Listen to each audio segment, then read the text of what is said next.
Hey there, my name is Joe. I decided to do this video. I recently took a solo trip to Cancun, Mexico. Really had a great time. Just really had a good experience overall. Almost kind of surprised me a little bit by how much fun I had. So I decided to make this video for others who were kind of in the same shoes I was in. I didn't really know what to expect. I was a little bit nervous, was kind of afraid I was wasting my money, wasn't going to have that good of a time. But in reality, I had probably one of the best vacations I've ever had. So I just wanted to share some of the takeaways I had for maybe others who were thinking about doing a solo trip. So, the first thing is it's really a good experience, especially maybe for somebody who struggles from social anxiety or they just have problems talking to people or they're maybe, they just feel a little bit vulnerable, which is completely normal.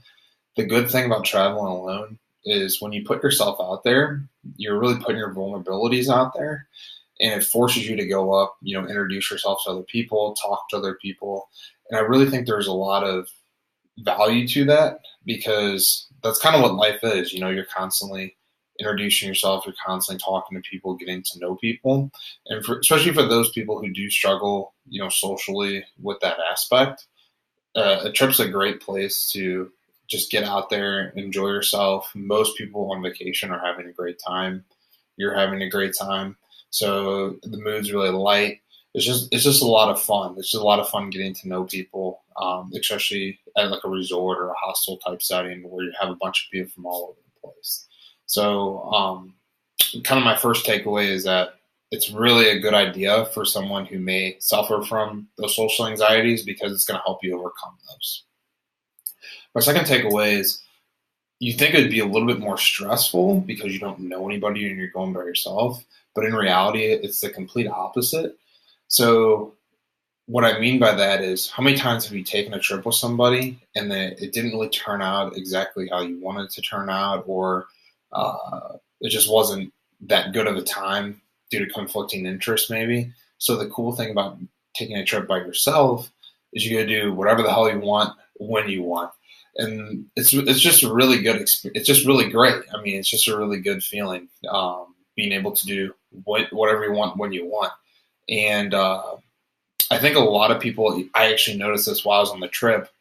There was couples there. They went on their vacation, and I would see people fighting on vacation. It's just crazy, but it happens all the time. So, especially maybe if you're someone who is harder to travel with, or you just want to take a trip and literally have as less little stress as possible, going on a trip by yourself it's a really good idea.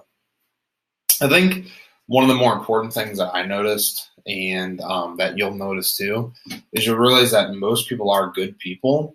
And a lot of times, we hear different things in the media where, they make the world sound like this really dangerous, horrible place. Everyone's out to get each other. But when you travel alone and you're forced to go out and you're forced to meet people, you realize that most people are really, really cool. And you get to meet people from all over the world, especially if you stay at like a resort like I did, which was great. I met people from different parts of the United States. I met people from Canada. I met people from Russia. It's just a really, really good experience. Just getting to meet all these different people from all these different backgrounds. And then you never know, you may travel with them again in the future. So it's just really cool. I mean, I had a really good time. I partied with people from all over the world. So I don't know, there's a lot of benefit to that in my opinion. And the last thing that it's really helped me with is in my career. So, I do sales and I do think traveling, getting to know people, being forced to meet people and get to know people quickly, that has a lot to do with, sales in general. So I think there's been a lot of value in terms of doing solo traveling. I think it's definitely helped correlate into, a more successful career path in a way. So those are just a few of the takeaways I had. Feel free and drop any questions or comments down in there. I'd be more than happy to answer. And good luck on your first solo trip.